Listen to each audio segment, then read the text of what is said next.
don't know about you, but every year I come up with these lists of the books that I am most excited to read, and every year these books end up gradually shuffling further and further and further down the TBR until I end up the next year and I still haven't read it yet. There's books that I told people I am so excited to read this book and it's still sitting on my shelf gathering dust.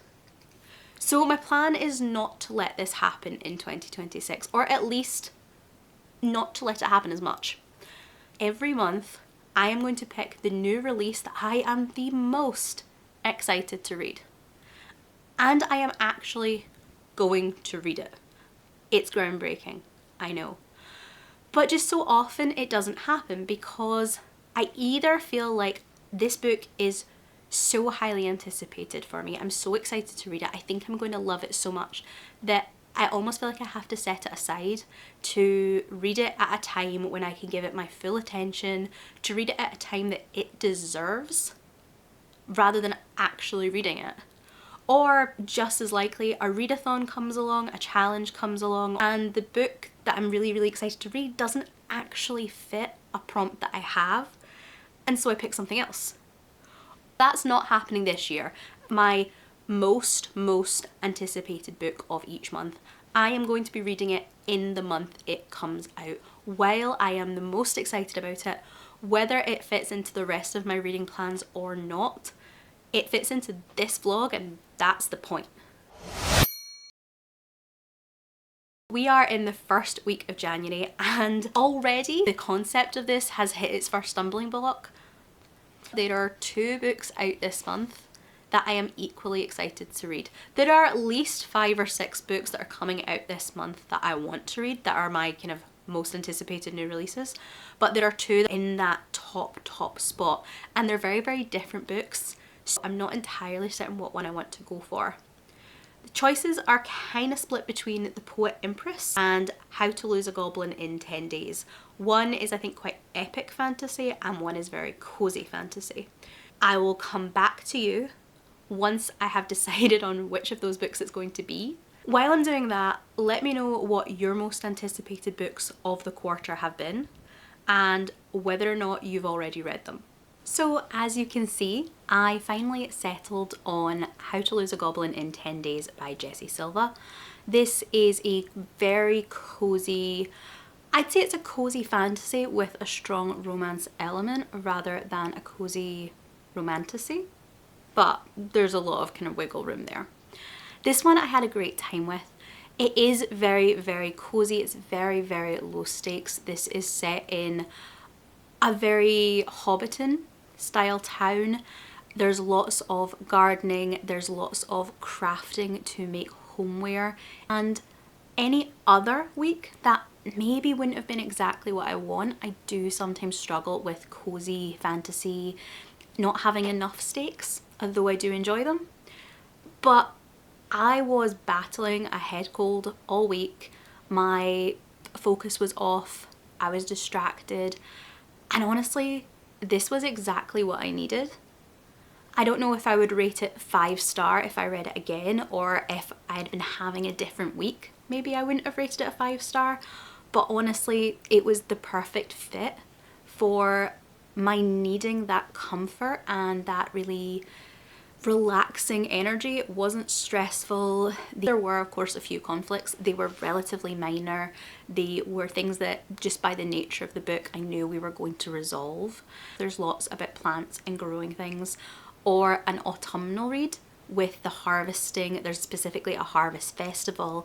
There's the biggest pumpkin competition. There's minor work being done around the house. It all has very seasonal vibes. The story starts with Pansy, who is a halfling, and Wren, who is a goblin.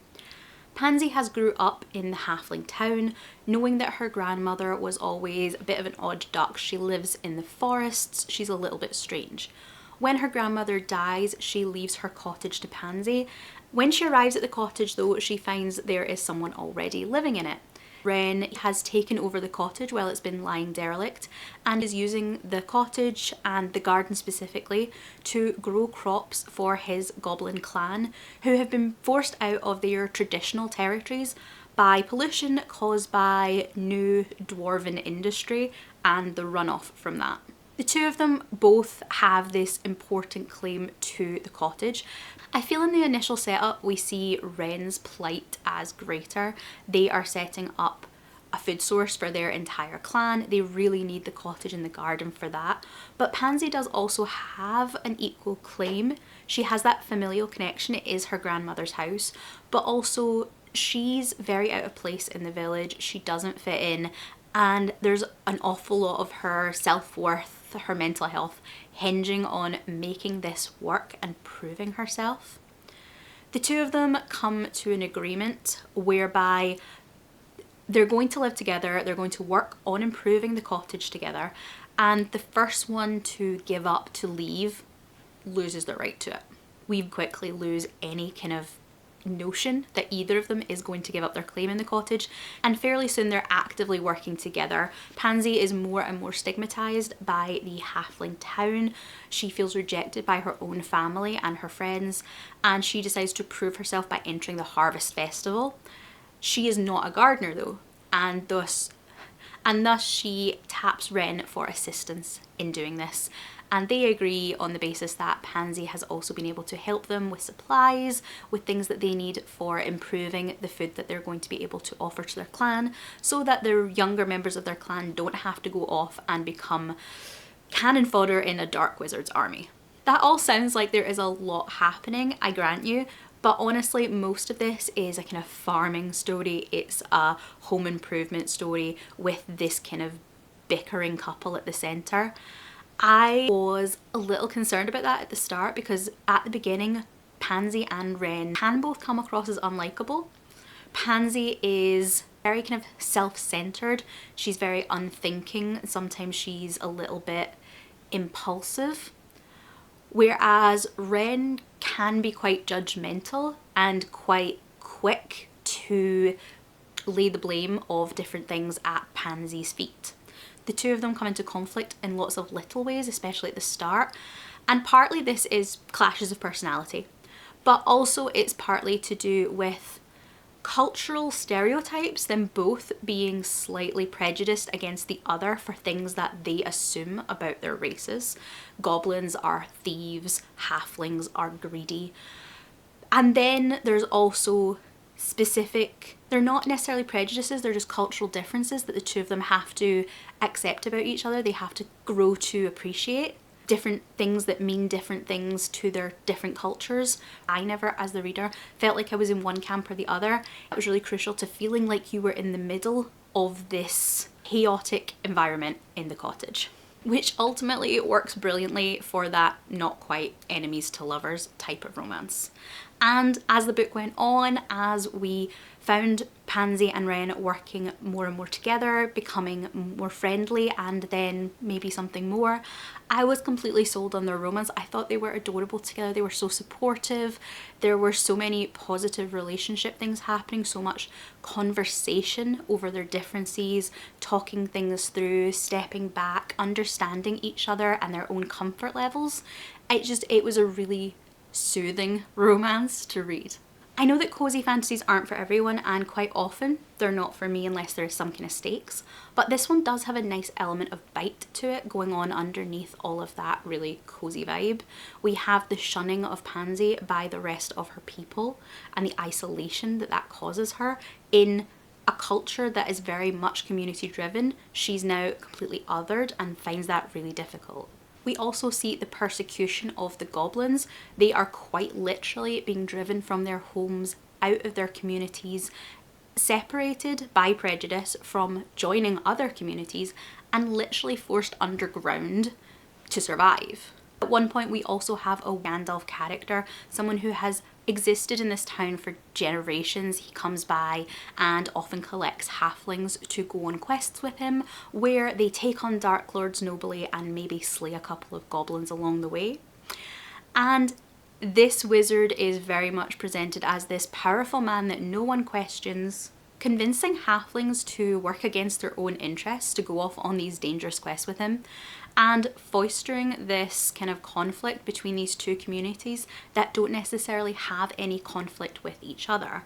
And I think that's quite precedent in today's world. As I said, any other week would I have been sure that I made the right choice between this and The Poet Empress? Maybe not, because I have been seeing some stunning reviews of that book and I do plan to get to it as soon as possible. But for this most anticipated book of the month, I think that How to Lose a Goblin in 10 Days was a really good pick for me. It came into my reading life exactly when I needed it, exactly when I was in the mood for it, and I think it's been a great start to the year. My most anticipated book for February was apparently Sir Cameron Needs to Die by Greer Stothers. This one was also, I'm gonna be honest, one of my, I don't know, top 3, top 5, whatever we're saying, most anticipated books of the year. Now, I don't think it quite lived up to that really lofty goal, but I did have a good time with it. In this, we are following Sir Cameron, who is a little bit of a himbo knight with an inner heart of anxiety. He's handsome, he thinks he's charming, he manages to avoid all the really important battles, and when the forces of good uncover a prophecy that says that to defeat the evil sorcerer that is trying to kill God, Cameron has to die, they set about doing that. And the only place Cameron can think to turn for assistance is said evil sorcerer himself. So we get off to a really rocky start. There's a little bit of a Beauty and the Beast element to them being trapped in this castle together. Cameron is trying to ingratiate himself to Marullo, the wizard, and at basically every turn he is either incompetent or annoying or overly horny. And it was a fun dynamic to watch. It's very tongue-in-cheek humour. It reminded me a lot of Caitlin Rosakis's Dreadful, and that I think is one of the comp titles. I definitely get that vibe. It also reminded me a little bit of something like TJ Klune's Verania series, but nowhere near as explicit. That's one of the things I did find interesting about this book, is despite the fact that Cameron is quite flirty, there's quite a lot of back and forth banter to the point of almost sexual harassment between the two, it actually never really gets properly smutty, which kind of felt like it was the right tone. I enjoyed the scenes in the castle, I enjoyed the scenes as Cameron and Marullo got to know each other, the constructs that were working for Marullo that he creates. I enjoyed this fantasy world that we had built. Towards the end it did get a bit confusing. I don't want to give too much away, but there's kind of a plot twist. The genre flips ever so slightly. It became a little bit more convoluted, and honestly I just felt like it dragged a little in that very final third act. It just wasn't as tight as the rest of the book, and I felt like we veered off slightly, so it didn't really work for me as an ending, and that's probably why I would rate this more like a 4-star than a 5. But I did have a really good time with that. I got through it really quickly. I found Cameron, as annoying and overconfident but riddled with anxiety as he is, to be very charming. Marullo filled that typical grumpy, socially isolated sorcerer trope. They were cute together. And let's say the world building did have a lot of potential and it did do a lot. I think it was a little confusing, but I definitely give it points for being unique. Not maybe the 5-star that I wanted it to be, but definitely a success, and one that I'm very glad to have read. My most anticipated book that I have picked for March is These Shattered Spires by Cassidy, Ellis, Salter. I'm currently just at page 70 of about 350 maybe? Somewhere around there. And so far I have read one chapter from each of the 4 protagonists. This is set in 4 Spires castle, which is a world that is fueled by various types of necromancy. Divided into essentially 4 towers, 4 faculties. Each of these houses has to perform rites every day, otherwise the apocalypse will happen. The rites are performed by arcanists, But the Arcanists are basically these upper crust wizards or sorcerers. There's definitely a classism there. But the way they get their power is through their familiars. These are our students or younger people. They've come up through this academy and they're essentially power banks for the sorcerers. Our main characters are Taro, who is from the House of, or the Tower of Bone, Elliot from the Tower of Blood, Nixie from the Botanical Tower, and then Alex, who has been a familiar for the Bone Tower, but was kind of ejected from there before the story starts and is now working in the library.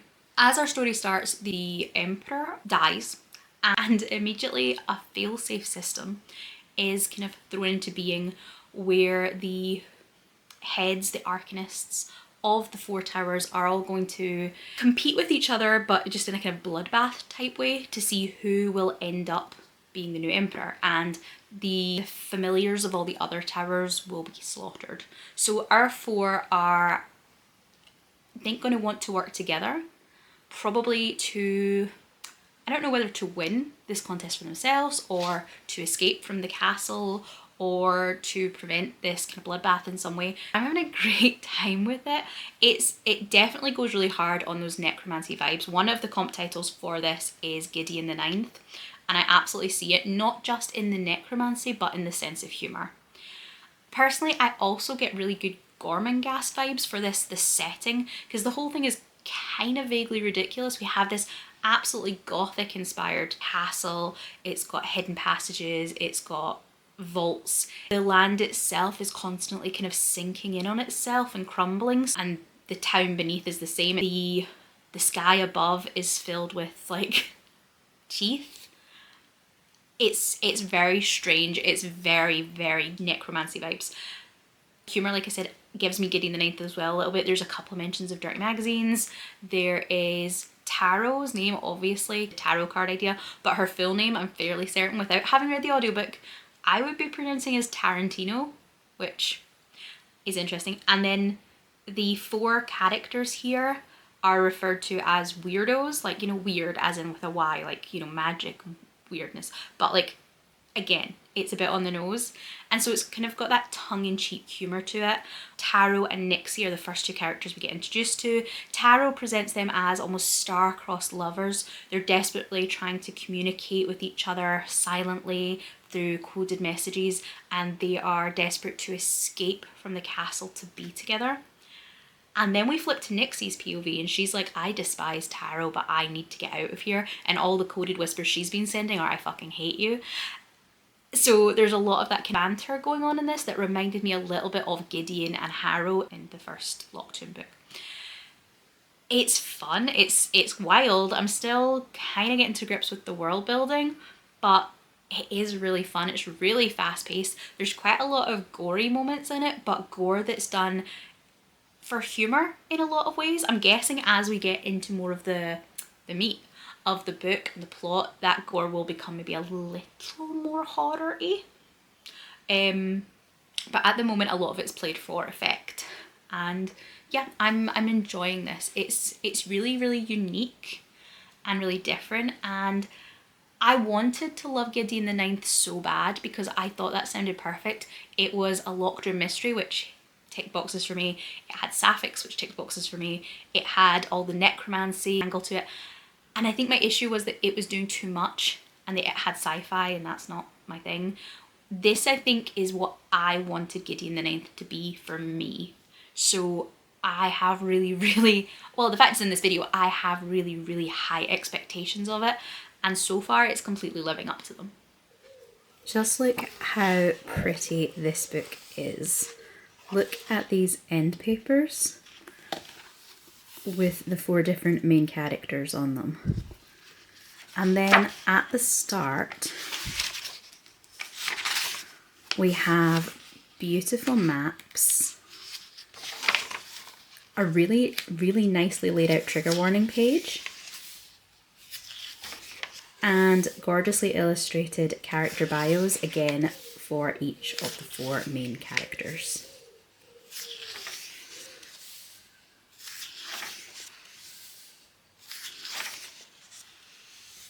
These Shattered Spires, I think, set out to do exactly what it intended to, which was to give something that was vaguely reminiscent of Gideon the Ninth or of a gothic fantasy like Gormenghast, but in a way that felt much more accessible, it felt much easier to get into, and it felt much faster paced. I don't know whether it was the YA element or the book itself, but there was just something missing that I was looking for. I do think it gave that setting and those characters that existed within that setting a really good depiction. They were really vivid, they felt really fun, and I think that's definitely something that I'm looking for in this type of book. I want it to be fun, and this definitely is that. It is a wild ride, the pacing is breakneck, and I almost think maybe that's some of the problem. There were moments where I felt we needed some downtime, and instead this has a slightly chaotic energy to it, slightly frantic pace, where it almost feels like the plot is running away and the author is trying to rein it back in and just unable to control it. I think we needed some more of those troughs along with the peaks in terms of the pacing to give us a chance to absorb what was happening, a chance to really connect with the characters. Whereas because we flipped between all four, we were almost always going into an action moment rather than having some downtime. One of my favourite things about this is one of my favourite tropes, and that is unlikable characters. I love when a character doesn't need to be heroic, they don't need to be self-sacrificing, they can be manipulative and spiteful and vengeful. And Salter definitely gives us that. Each of our four protagonists has different ways in which they are an unlikable or untrustworthy character, and even better, they for the most part get to do that unrepentantly. There is some moments of guilt on various characters' parts in relation to each other, but this world that they have been set up in is so brutal and so cutthroat and designed by its nature to keep everyone looking out for themselves, to keep them very isolated, that it lets those characters embrace those traits and not spend a lot of time hand-wringing about how bad they feel about the terrible things that they are doing or have done. And I really enjoyed that. The only thing that I felt was missing there was perhaps for some of it to have felt more visceral to the reader. Now, I don't know if this is because it's YA or because we have the four POVs constantly shifting, or just my own reading taste, so take it with a pinch of salt. But when we have these characters who are ruthless and cutthroat and manipulative and prone to backstabbing, I felt that Salter gave too much of that to the reader too easily. It was too spoon-fed in those character POVs. I wanted to feel that backstabbing happen. I wanted to feel some of those betrayals, and I felt like because we were constantly moving through the POVs, we were aware of all the characters' motivations, all of their plans, and then nothing that any of them did felt like a surprise. I think it would have been more enjoyable to have perhaps only one narrator or maybe a third person POV, and then some of those pulling the rug out from under other characters or stabbing them in the back, betraying a plan, could have felt like a surprise to me too. Whereas I always felt like I knew exactly what was coming next because it had almost been over-explained. I do give it absolute points though for being fun, for being a genuinely wild ride. It was enjoyable. It didn't take itself too seriously, and honestly I think that is what I was looking for here. I was looking for something that didn't take itself too seriously, that knew exactly what it was and just ran with it, and I do think that it does that very well. Technically, this is listed as the first in the trilogy, but quite frankly, I feel like the plot, barring an almost coda to the end, feels pretty self-contained and almost like a standalone. In terms of our four protagonists, their quest to find the relics, this slaughter event, all of that feels like it wraps up within the story. And although there is that little extra detail that flings us into the setup for the sequel, because I wasn't completely sold on this, I think I'm perfectly happy to think of it as a standalone, and unless the summary for the second one really grabs my attention, I'm probably not going to be continuing with the series. I think this vlog though was a great idea for me personally. I'm very guilty of picking up books I'm very excited about and then feeling like I have to find the perfect moment for them. I have to find the time when I'm going to most appreciate reading them. I don't want to waste them.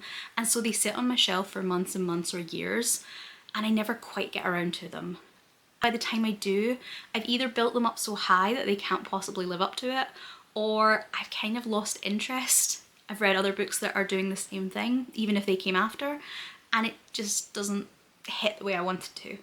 I think reading these books in the month they came out, when I was most anticipating them, when I got the excitement of going out and buying them, definitely helped. And I think I want to continue that into at least the next quarter.